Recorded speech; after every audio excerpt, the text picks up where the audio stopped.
요즘 참 저도 한국에 나가서 18년째 목회를 하는데 참 분위기가 많이 변한 거는 확실합니다. 왜냐하면 신문, 유명한 신문 조선일보라든지 여러분 다 아시는 동아일보라든지 이 성탄절쯤에 전면 광고가 신천지나 하나님의 교회나 이단들이 5개 신문사에서 전면 광고를 계속 내고 있어요. 참 예전에는 생각지도 못한 그런 일들이 지금 벌어지는 걸 보면서 참 성경에서 말씀하는 마지막 때가 가까이 온 것 같다라는 그런 느낌을 많이 받습니다. 그럴 때일수록 이 교회가 너무나 중요한, 바로 마지막 때의 노아 방주와 같은 역할을 하기 때문에 참 교회가 너무나 중요한데, 그래서 그렇다면 어떻게 해야 주님의 몸된 교회를 잘 섬기는 성도의 삶을 살 수 있을까? 성경을 보니까 이 바나바라는 인물이 평신도면서도 굉장히 초대 예루살렘 교회에 아주 중요한 역할을 한 인물이 분명합니다.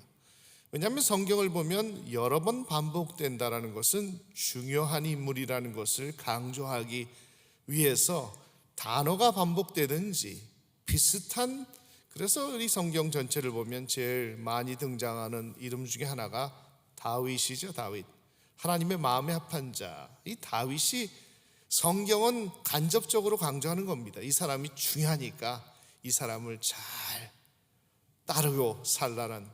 사도행전을 보면 이 바나바라는 평신도인데 굉장히 여러 번 언급되는 걸 보면 하나님께서는 이 바나바가 중요한 인물이고 바로 이런 삶을 너희도 살아라, 이 말씀, 마지막 때에 우리가 성도로서 교회를 어떻게 하면 잘 노아 방주와 같은 역할을 할 수 있는 교회를 세울까, 바로 바나바 같은 삶을 살면 된다라는 그 말씀을 하신 것 같습니다. 바나바는 원래 자기 이름은 요셉이죠. 그런데 그는 별명이 더 유명합니다. 위로의 아들. 바나바가 위로의 아들이라는 뜻인데, 첫 번째 바나바가 등장하는 그 본문이 사도행전 4장입니다. 그에 대한 설명이 나오는데, 제일 먼저 그가 밭을 팔아서, 우리 36절에 나와 있네요. 36절 한번 보여주세요. 우리 한번 읽어볼까요? 다시 한번. 구브로에서 난 레위족 사람이 있으니 이름은 요셉이라, 사도들이 일컬어 바나바라, 번역하면 위로의 아들이라 하니. 아멘. 도대체 그가 어떤 위로의 일을 했기 때문에 초대교회에서는 그를 위로의 아들이라는 별명까지 붙였는가? 먼저 오순절 다락방에서 성령이 역사하시자 뜨거워지면, 우리가 여러분 은혜를 받으면 뜨거워지면 어떤 행동이 되죠? 예수님을 자랑하고 싶습니다. 그래서 성도들이 나가서 예수님을 자랑하자 그들이 나도 믿겠다고, 그런 무리들이 3천, 5천, 교회가 굉장히 폭발적으로 커지자 그때에 사람들이 로마 황제가 이 땅의 백성들을 먹여 살린다라는 것이 팍스 로마나 뜻이죠.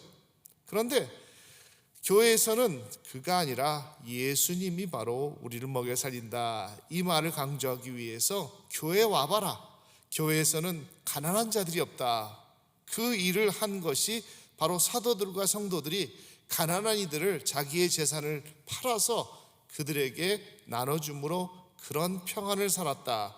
그 대표적인 인물이 바나바입니다. 그 많은 사람들도 헌금했을 텐데 왜 바나바가 이렇게 성경에 등장하냐면, 그에 대한 이야기는 모르는 사람이 없을 정도로 다 알기 때문에 그렇습니다.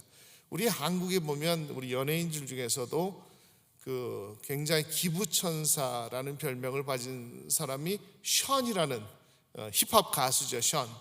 그가 지금까지 기부한 액수가 얼마 전에 유키스 언더 블락인가 거기서 나왔는데 55억을 개인적으로 한 것으로 발표됩니다.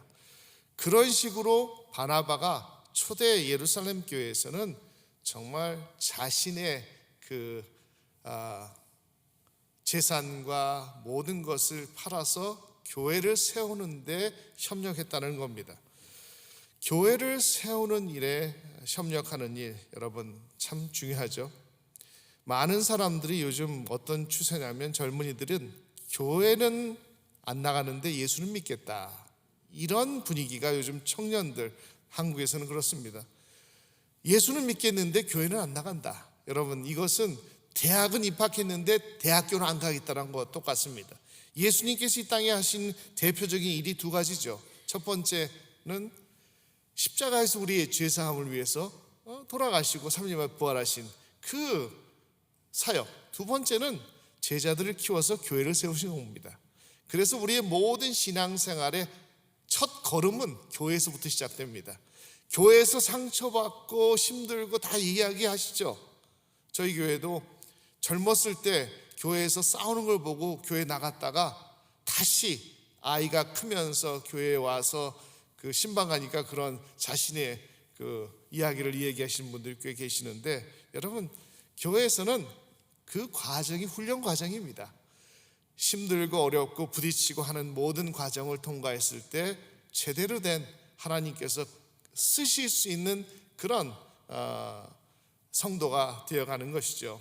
자, 그가 사도들의 그들에게 자기의 밭을 팔아서 드린 그 일을 대표적으로 바나바가 했는데, 여러분 보면 교회에서 어디 교회든지 마찬가지입니다. 뭐 미국에 있든지 한국에서든지 하나님은 성도들을 통해서 교회를 세우시죠.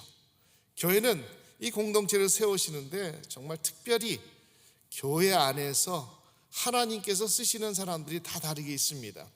예전에 우리 토렌스 제1장로교에 있을 때 저는 이제 영어부 쪽에 있어서 대학 청년부와 함께 알바니아 선교를 간 적이 있습니다. 선교를 갔는데 한 30명 같이 선교를 갔는데 그 선교사님이 좀 한번 보자 그러세요. 그래서 어떤 일이시냐고, 기도 제목이 있는데 기도해 달라고.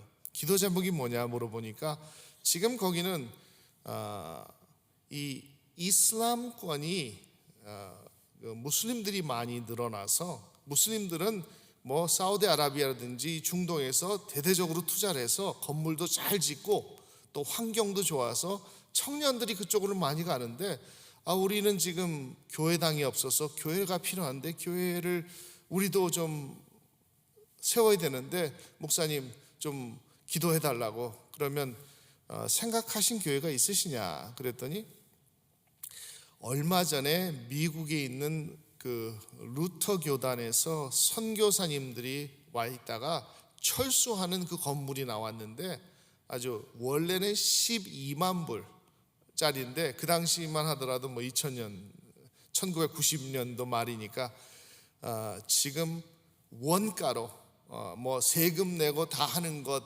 따져서 US 달러로 3만 5천 불 정도만 있으면 그 산다고. 그래서 저희가 한번 가봤어요. 가봤는데 정말 좋아요. 물론 배대교회보다는 훨씬 작겠죠. 근데 뭐 잘 해놨어요. 또 시청각 할 수 있는, 교육할 수 있는 것도 돼 있고. 그래서 저희가 매일 떠나기 일주일 동안 그쪽 교인들이랑 저희 선교팀들이랑 같이 가서 벽을 잡고 기도를 했어요. 아침마다. 그게 하나의 루틴이었어요. 그리고 일주일 지나고 이제 저희가 돌아와서 LA 공항에 도착하고 저는 이제 차를 토렌스에다가 지하 주차장에다 놓고 가서 저는 이제 학생들은 다 헤어지고 공항에서 저는 토렌스 교회에 가서 열쇠를 사무실에서 가지고 나오는데 전화가 마침 걸린 거예요. 내가 제가 선교지에 갔다가 오는 것도 알 사람이 없는데 또 지금 딱 도착했을 때 전화벨이 울리는데 순간 받아야 되냐 안 받아야 되냐, 또 그때는 긴 여행차 피곤하기도 하잖아요. 그래서 안 받을까 하다가 마음에, 그래도 여러분 선교지에 갔다 오면 좀 성령이 충만하지 않습니까? 느낌이 좀 전화를 받았어요. 그러니까 한 은퇴 장로님이신데 저도 몰랐어요 누군지. 그런데 왜냐하면 저는 영어권이니까 한어부랑은 관계가 별로 없었어요. 그때 이용조 목사님이냐고. 그렇다고. 근데 자기는 아무개 은퇴 장로인데 그 목사님이 선교를 우리 학생들이랑 열심히 간다 그래서 그래서 무작정 전화를 했다고. 그래서 전화를 하는데 오늘이 그날이 수요일 날이었습니다. 저는 수요일 저녁 예배가 있는데 수요일 날 저녁에 혹시 저를 좀 만났으면 어떻겠냐고, 만나고 싶다 그러시는 거예요. 그러면 그때 느낌이 좀, 여러분, 선교 열심히 하는 목사를 은퇴 장로님이 만나자 그러면 어떻겠어요? 좋은 소식 아니겠어요? 그래서 뵙자고. 그래서 그날 그러면 예배 끝나고 나서 9시에 그 토렌스의 킹스 하와이안이라는 그 식당이 하나 있어요. 거기에서 뵙자고. 그래서 이제 거기 나갔어요. 나갔는데 연세 드신 우리 두 내외분이 와 계시는 거예요. 제가 가끔씩 교회에서 뵌 분이에요.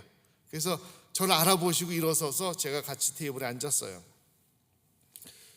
그때 커피를, 저녁 시간이니까 커피를 시키면서 장로님 어떻게 저를 만나자고 하시냐 그랬더니 장로님이 이렇게 얘기하시는 거예요. 내가 이민 온 지가 꽤 오래됐는데 그동안 우리 아이들이 참 제대로 된 선물을 하나 못해서 내가 올해가 칠순인데 칠순 선물로 아버지 차를 하나 바꾸시라고 차를 사주겠다고 하는데 내가 지금 타고 다니는 차도 쓸만한데 나는 굳이 차 살 마음이 없고 하나님이 기뻐하시는 그 선교에 헌신하고 싶다 말씀하시는 거예요. 그래서 제가 뭐라고 말씀드렸겠습니까? 이번에 저희가 알바니에 갔다 왔는데 그곳에 교회당이 좀 필요해서 기도하고 왔습니다. 그랬더니 얼굴이 환해지면서 그거 하고 싶다고. 근데 제가 보니까 그렇게 넉넉하게 사시는 분 같지는 않으셨어요. 그 당시만 하더라도 혼다 어코드라든지 캠리 같은 것도 한 2만 불 정도? 조금만 이상이면 충분히 살 수 있을 그때라 제가 액수는 말씀 안 드렸어요. 그러면 주일날 헌금해 주십사 하고 이제 됐어요. 근데 주일날 우리 재정부에 전화를 온 거예요. 지금 한 분이, 장로님 한 분이 그 특별 헌금을, 선교 헌금을, 알바니아 헌금을 하셨는데 했다고. 그러면 저한테 얘기하면 알 거라 그래서 그러면 그거는 우리 이양모 목사님, 선교사님한테 보내주시면 된다고 얘기를 했어요. 근데 그래도 궁금하잖아요. 액수가. 여러분 같으면 궁금 안 하시겠어요? 궁금해서 얼마 하셨냐고 물어보니까 3만 5천 불 하셨대요. 참 이런 일들이 굉장히 많은데 저희 갈보리 교회에서도 우리 전임이었던 이필재 목사님도 선교에 대한 열정이 우리 김한효 목사님 같이 굉장히 뜨거우세요. 그래서 한때는 교회 한 교회에서 1,500명을 파송했었어요. 그러니까 교회 예산의 반이 선교비 나가서 그때가 굉장히 정말 아주 올인했어요, 교회에서. 그런데 그때에 그 환율이 갑자기 올라갈 때가 있었어요. 그 외환 위기 이런 비슷하게 해서 그때에 갑자기 올라가니까 매달 보내는 선교비에서 7억 5천이 모자랐어요. 7억 5천이면 얼마예요? 75만 불인가요? 근데 선교지에서는 우리가 파송해 놓고 약속한 액수가 다 달러로 액수가 약속했는데 환율이 올라가면서 7억 5천이 모자라는데 여러분 이런 일이 벌어지면 어떻게 합니까? 기도하셔야지 어떻게 했어요? 우리 기도해보자.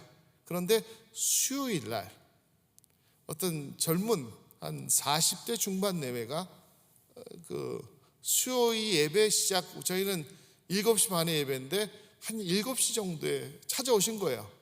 저희 교인도 아니에요. 찾아오시는데 좀 보자고. 그래서 그때 공로 목사님, 저희 이필재 목사님이 담임이었을 때 계셨는데 어떻게 오셨냐고. 그러니까 저희 어머니가 이 교회 다닌다고. 근데 어머니가 요즘 환율이 너무 올라가지고 교회에서 선교비가 어려울 것 같다는 얘기를 들었다고. 그래서 부족하지만 조금 이제 선교헌금을 가져왔다고 봉투를 2장을 그 봉투를 놓고 가는 거예요. 근데 여러분 선교헌금 해도 그 보통 한 100만 원 정도 하셨겠지 하고 이제 봤는데 보니까 수표가 두 장이에요. 하나가 5억짜리 수표고 또 다른 수표는 2억 5천, 7억 5천이에요. 나중에 누군지 알고 보니까 한국에서 내비게이션, 우리 차 타면 내비게이션 있죠? 거기서 제일 큰 회사 창업주예요, 창업주. 근데 이 회사를 팔았어, 얼마 전에. 그리고 거기에 대한 헌금을 하신 거라고 그 어머니를 통해서 들었어요. 보면 참 하나님은 그때그때 필요에 따라서 교회는 하나님이 알아서 하시는 거예요. 하나님께 쓰시는 사람, 바나바와 같은 인물들을 우리는 베델교회에서도 분명히 여러분 중에서도 그런 분이 계시리라 알고 생각됩니다. 그런데 보면 왜 많은 사람들이 이런 일을 못하느냐, 이게 문제예요. 이것을 하늘나라의 패러독스라고 얘기하죠. 세상에서는 계산이 안 나오는데 거꾸로 하려고 성경에 그런 얘기가 많아요. 예를 들어 볼까요? 우리 누가복음 14장 11절 말씀 한번 읽어볼까요? 다시. 무릇 자기를 높이는 자는 낮아지고 자기를 낮추는 자는 높아지리라. 세상에서 얘기하는 거 거꾸로 아니에요? 낮아지라는 거예요, 계속. 그러면 높아진대요. 예수님이 그러셨거든요. 또 요한복음 12장 25절 말씀 읽겠습니다. 자기의 생명을 사랑하는 자는 잃어버릴 것이요 이 세상에서 자기의 생명을 미워하는 자는 영생토록 보존하리라. 거꾸로 돼 있어요. 또 사도행전 20장 35절 시작. 범사 여러분에게 모범 보여준 바와 같이 수고하여 약한 사람들을 돕고 또 주 예수께서 친히 말씀하신 바 주는 것이 받는 것보다 복이 있다 하심을 기억하여 할지니라. 주는 것이 더 복되대요. 받는 것보다. 하나님 나라의 법은 식은 거꾸로예요. 그래서 믿음이 필요하죠. 믿음이 없으면 할 수 없어요.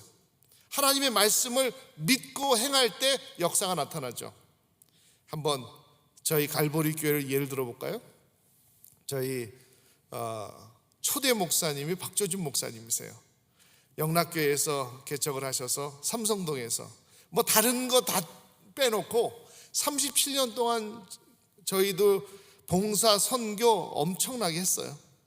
그런데 그 결과가 박조준 목사님이 17년 동안 목회를 하셨는데 저희 갈보리 교회가 뭐 그때는 장애인들 사역을 엄청나게 많이 하셨어요.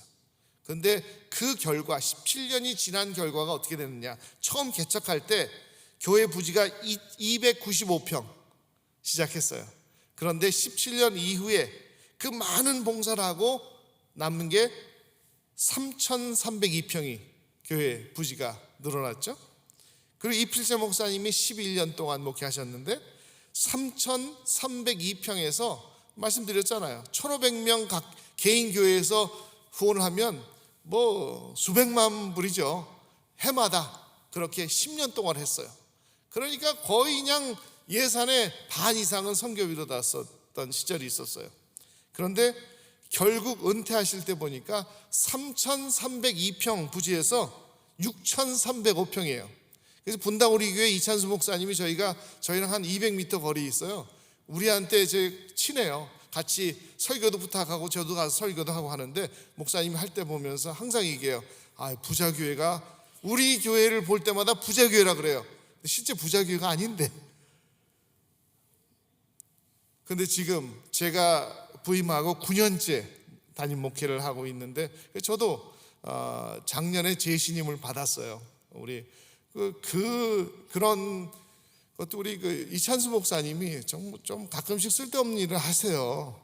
그 제신 그래서 저도 제신임을 받았는데 저희가 9년 동안에 저희 6,305평으로 시작했는데 지금 저희가 그동안 한 것 중에서 또 교인들 안에서는 교회에 도네이션 한 분도 계세요. 땅을. 그 다음에 또 저희가 한 것 중에 하나는 장지 부활동산을 제가 부임하면서 또 마련했어요. 그걸 다 따지니까 16,500평까지 늘어났어요. 그래서 저희도 학교를 시작할 수 있었던 과정. 여러분, 이것이 하늘나라의 패러독스예요. 하나님을 위해서 드리면 마이너스가 되게 당연하잖아요. 어떻게 계산이 안 나와요. 그런데 결국 세월이 지나고 보면 플러스죠.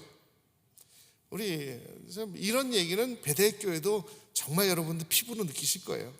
하나님이 기뻐하시는 헌신하면 할수록 마이너스가 아니라 플러스가 되는 이런 기적이 바로 교회 공동체에 하나님께서 주시는 역사다. 바로 바나바가 그런 일을 했다는 거죠. 그래서 여러분, 하나님의 교회에서 부족함을, 여러분, 코이노니아, 교제라는 그 실제의 원어의 뜻이 뭔지 아세요? 친해진다라는 의미가 아니라 서로 사람들 같은 공동체 안에서 연약한 자들의 부족함을 채워주라는 거예요. 채워주는 게 코이노니아예요. 교제가.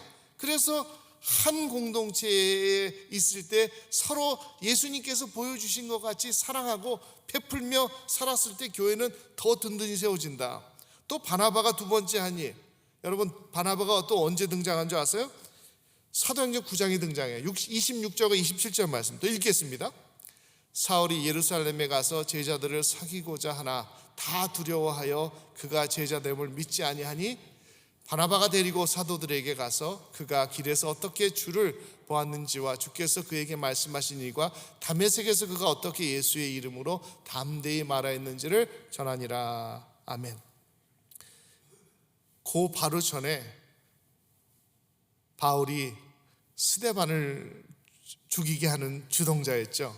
그래서 예루살렘 초대교회에서는 바울을 아주 참 가까이 하지 않아야 할 그 인물 1호, 그런데 그가 다메섹으로 가는 그 길에서 부활하신 예수님을 만나고 변화되고, 근데 누구도 믿어주질 않는 거예요. 그런데 그 중간 역할을 바나바가 했다는 거예요. 왜 그렇죠? 바나바는 모든 사도들이 신뢰하는 사람이기 때문에. 여러분, 신뢰라는 것이 너무나 중요합니다. 신뢰는 일관성이 있다는 거죠. 한결같은 사람이죠. 저희가 교회에서 지도자를 세울 때도 그런 사람을 세웁니다. 뭐 감정의 굴곡이 이랬다 저랬다, 뭐 삐지기도 잘하고, 여러분 그런 분들 많이 계시죠. 그런데 항상 뭐 소나무 같은 사람, 겨울에도 푸르름이 그대로 유지되는, 오늘 새벽에 오시는 분 보니까 다 그런 분 같으시네요. 저도 30년 목회하니까 얼굴만 척 봐도 보통 대충 압니다. 바로 이런 신뢰를 갖는 그런 사람이 바로 바나바였다는 거예요. 그리고 사도 바울도 평신도지만 그를 신뢰하고, 그래서 정말 어떻게 보면 바울은 새신자일 수도 있죠. 교회에 처음 연결되는 그런 새신자들을 잘 위로했던 그런 사람이 바로 바나바였고, 또 사도행전 11장에 가니까 또 바나바가 또 등장합니다. 그때는 그 당시만 하더라도 제일 큰 도시가 로마죠. 물론 로마 제국에서 그 다음에 두 번째 큰 도시가 알렉산드리아, 이집트에 있죠. 세 번째가 안디옥이었습니다. 그런데 안디옥은 예루살렘이랑 가깝지만 이 유대인들이 굉장히 싫어했어요. 왜냐하면 거기는 무당들과 이 잡신들을 믿는 그런 아주 그냥 이 우상을 숭배하는 그런 장소이기 때문에. 그런데 문제는 그곳에 교회가 생겼다는 겁니다. 사도들이 가서 전도한 사람도 없고 파송한 적도 없어. 근데 이방인들 자체에서 은혜 받고 교회가 생겼다는 거예요. 그래서 이 교회가 제대로 된 교회인가, 이 소문이 정확한 소문인가, 예루살렘 교회에서 누군가를 보내야 되는데 바로 바나바가 적합한 인물이었어요. 헬라에서 이 헬라 말도 잘하죠. 그리고 모든 사람들이, 근데 그때 바나바를 설명하는 대목이 아주 재밌는 대목이 나오죠. 사도행전 11장 24절 말씀 우리 함께 읽겠습니다. 바나바는 착한 사람이요 성령과 믿음이 충만한 사람이라 이에 큰 무리가 주께 더하여 지더라. 아멘. 안디옥에 바나바가 가봤더니 여러분 어떻게 됐습니까? 교회가 더 부흥한 거예요. 시너지가 나타나는 거예요. 우리가 선교지에 가보면 처음 보는 사람들에게도 굉장히 가깝게 느껴집니다. 왜 그렇죠? 성령이 안에 있기 때문에, 성령 안에서는 한 형제이기 때문에 그렇습니다. 그런데 바나바가 그곳에 가니까 실제로 성령이 역사하신 거예요, 이방인들에게. 그래서 그들과 함께 찬양하고 선교를 하니까 점점점 안디옥 교회가 더 아주 든든히 세워졌다. 여러분, 가끔씩 보면 어떤 사람은 그 사람들이 있으면 싸움이 멈추지 않습니다. 공동체가 깨집니다. 이 사람만 있으면 분쟁이 납니다. 실제로 그런 사람이 있습니다.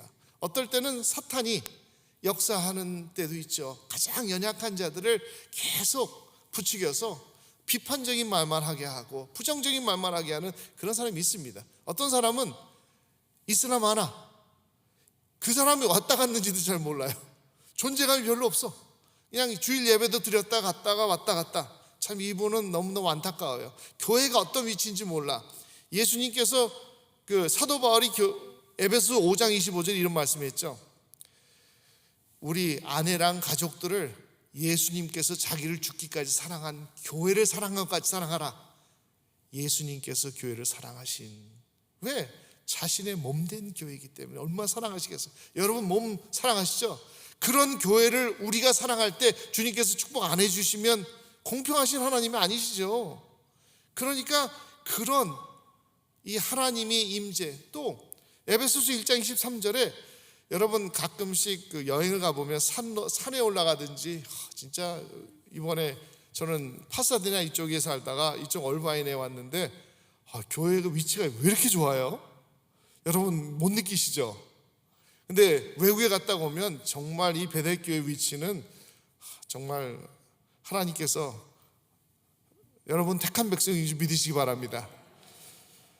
자, 그런데 그렇게 좋은 위치에서 신앙생활 하는데도 별로 느낌이 없어. 참 그런 분들은 자신만 생각하는 분들이에요.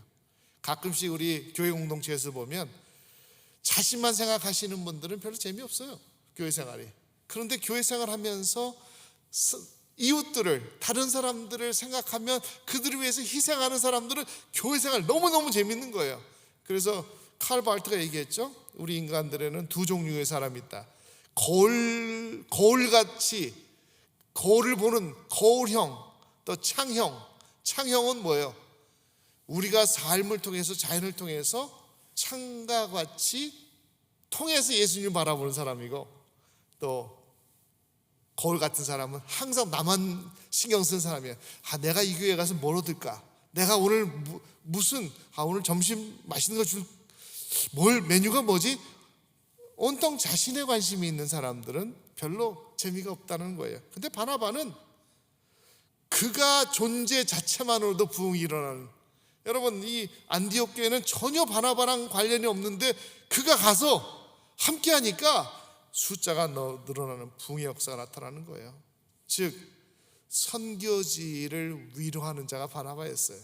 선교사님들을 위로하는 사람이 바나바였고, 그리고 여러분 근데 신앙생활 하다 보면 다툼이 항상 있죠.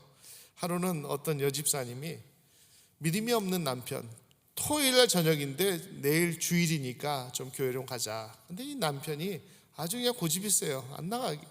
그러다가 좀 분위기가 어색해졌어요. 그때 우리 아이가 주일학교 이제 열심히 다니니까 선생님이 질문했나 봐요. 사람은 어떻게 창조됐는지를 좀 알아오라고 부모님한테. 그래서 엄마한테 물어봤어요. 엄마, 사람은 어떻게 창조된 거죠? 어떻게 생겨난 거예요? 엄마가 얘기했죠.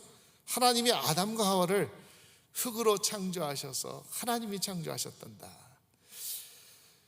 조금 있다가 아빠는 그러면 어떻게 생각하냐고 아빠한테 물어봤어요. 아빠는 좀 TV에 있고 엄마는 좀 부엌에 있는데 아빠한테 물어보니까 아빠는 이렇게 얘기했어요. 아빠도 알지? 원숭이가 진화돼가지고 사람이 된 거야. 엄마 말 믿지 마. 원숭이가 진화된 거야. 그러니까 얘가 초등학교 아이 1월 2학년인데 헷갈리잖아요. 그러니까 엄마 다시 가서 묻는 거. 엄마, 아빠는 다르게 얘기하는데 어떻게 된 거야? 엄마가 그랬대요. 엄마 쪽은 아담과 하와고 아빠 쪽은 원숭이. 오늘 그 분위기가 좋아서 하나 더 해드릴게요. 그 여집사님, 보통 그 보면 여집사님들이 은혜 좀 갈급함이 있죠. 또 저희 교회도 마찬가지예요. 그래서 부흥회를 가서 부흥회를 보는데 남편은 그날 또 그 한국과 일본과 축구 경기를 하고 있었어요. 근데 워낙 스포츠를 좋아하니까 난 오늘 그 부흥회 못 간다고, 난 축구 봐야 된다고 그래 보는데 이 부흥회 가면 또 부흥사 목사님 가끔씩 좀 재밌는 유머도 하시잖아요. 그런데 약간 좀 아재 개그를 하신 거예요. 어떻게 얘기했냐면, 여러분 이 땅에서 가장 따뜻한 바다가 어떤 바다인지 아세요? 그러니까 잘 모르는 거죠.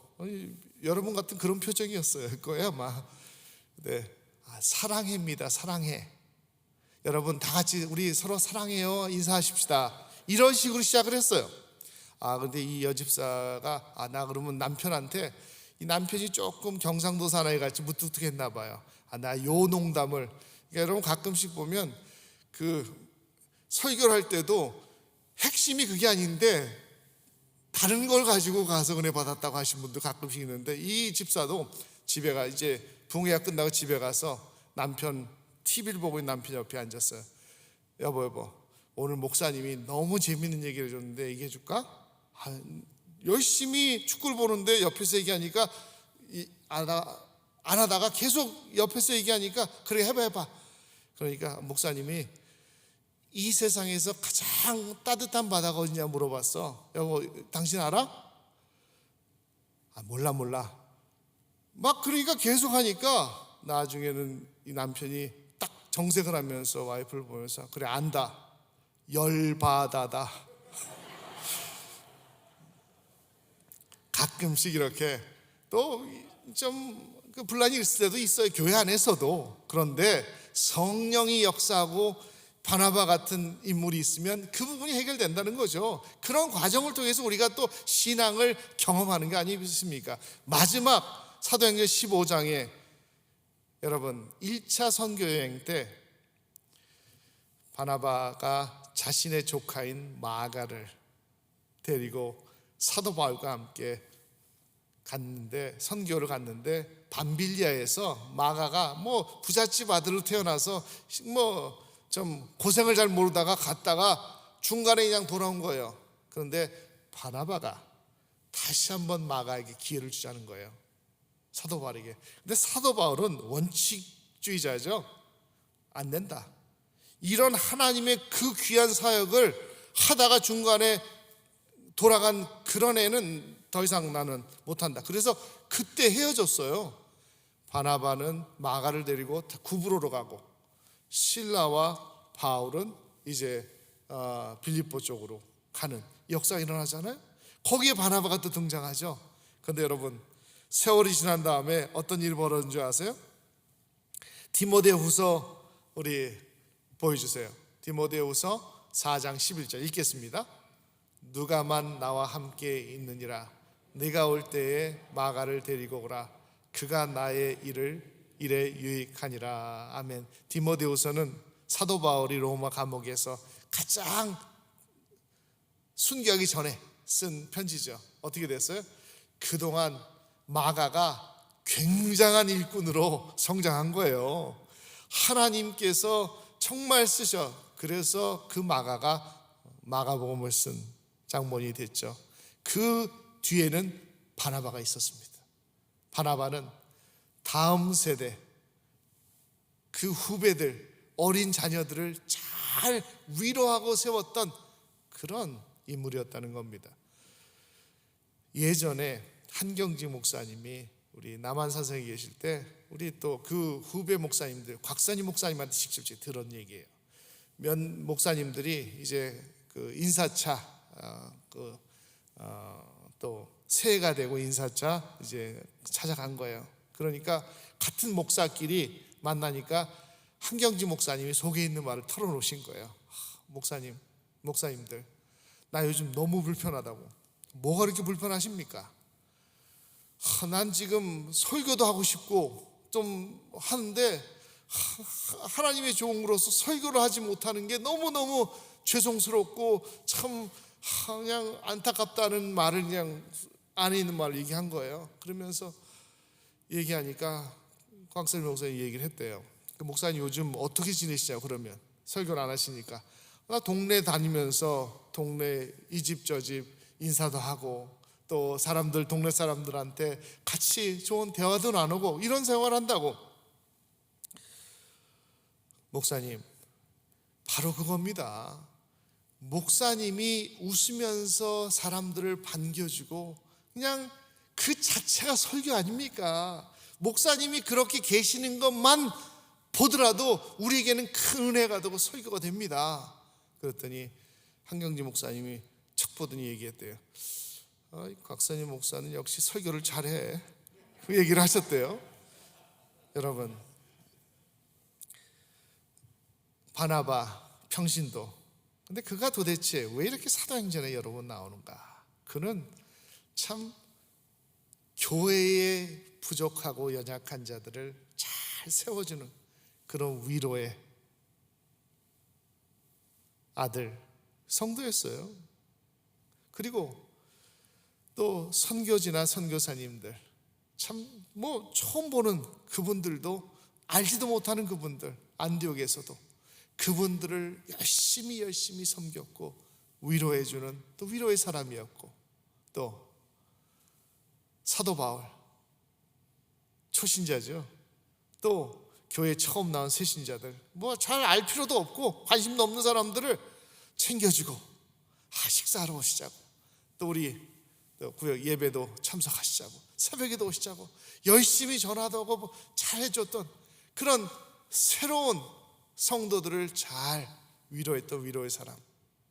또 다음 세대 우리 젊은이들, 정말 이제는 우리가, 여러분, 우리는 다 놓고 가야 되잖아요. 제가